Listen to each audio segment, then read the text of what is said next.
Hi, thanks for tuning in today. Today, I want to share with you the 5 reasons why I think we can regard the so called longer ending of Mark as authentic.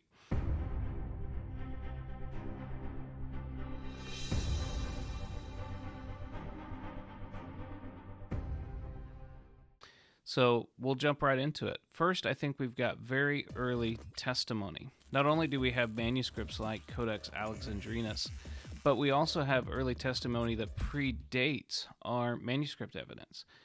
To paraphrase F.H.A. Scrivener, we have possibly Papias, one of our very earliest writers after the close of the New Testament age.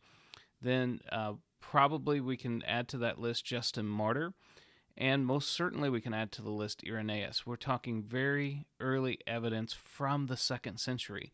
This is some of the earliest evidence that we have after the close of the New Testament age of any writings at all that pertain to people who wrote about biblical subjects. I mean, Papias, Justin Martyr, Irenaeus, you don't get much earlier than that. So we have very, very early evidence that predates our manuscripts.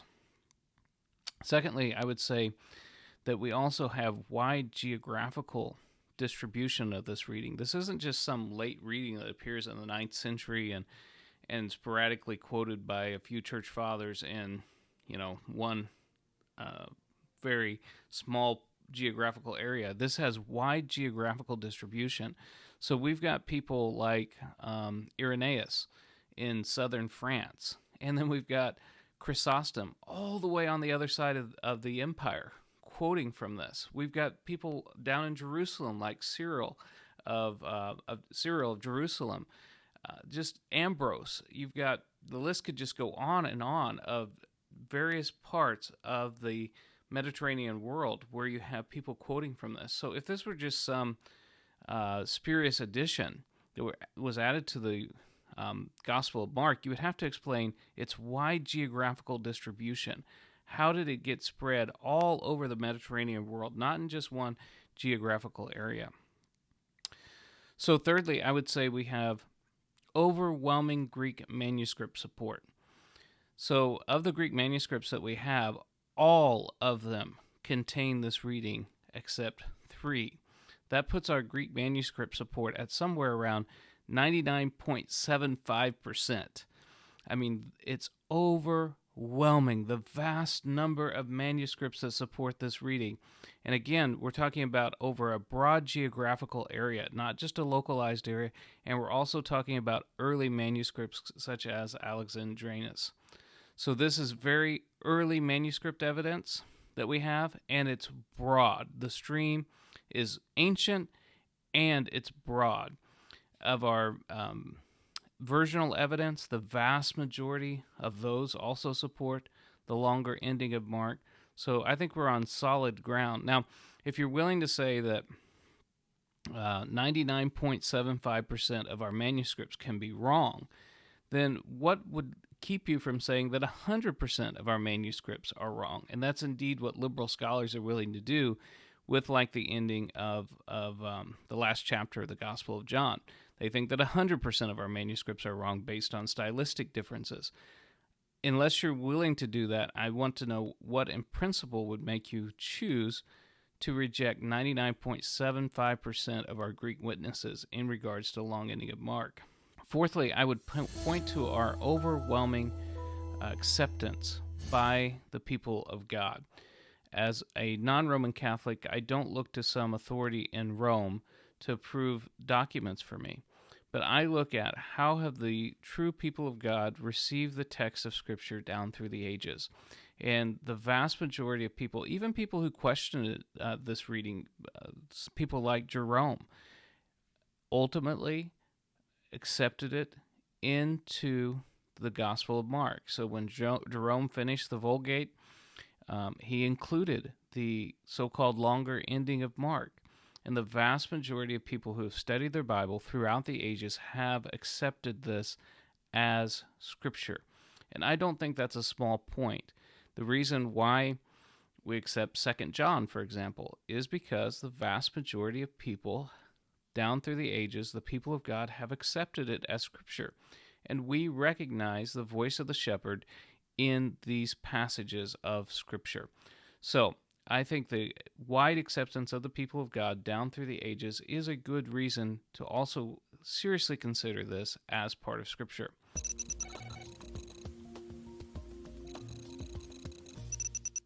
So, right as I got to the part where I was talking about what could have happened to account for the stylistic differences at the ending of Mark, I was interrupted by a phone call. So anybody watching this video can tell that this is being recorded at a different time.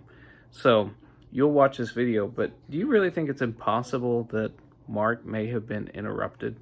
So finally, I would say there is no consistent good argument against it.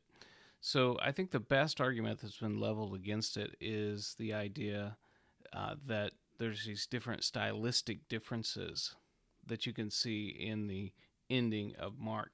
But I think these arguments have been successfully answered by James Snap Jr. So I'll leave a link for his book in the description here. I think it's the best defense of it. It's very inexpensive to buy, but it's a very good defense against some of these arguments that have been leveled against it. But the best argument, as I said, are these stylistic differences. But at most, I think that would tell you that maybe Mark himself didn't finish the ending.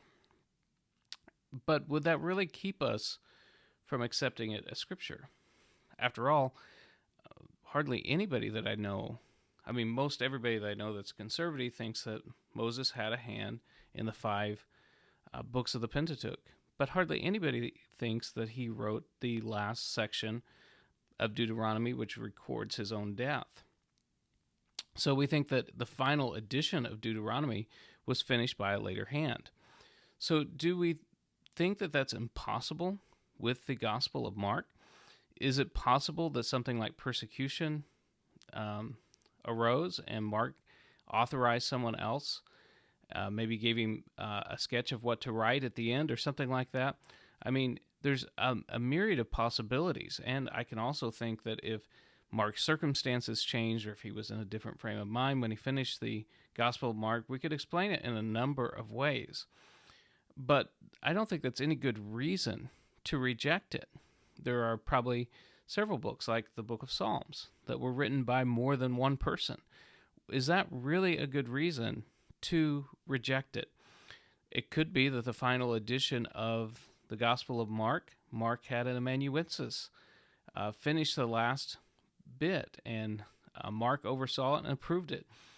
We just aren't in a good position to say for certain that we know that something like that didn't happen. But what we do know is that very early on, some of our earliest evidence attests to this long ending of Mark, and it was widely received and accepted by the church. So I think we've got good reasons to accept the long ending of Mark.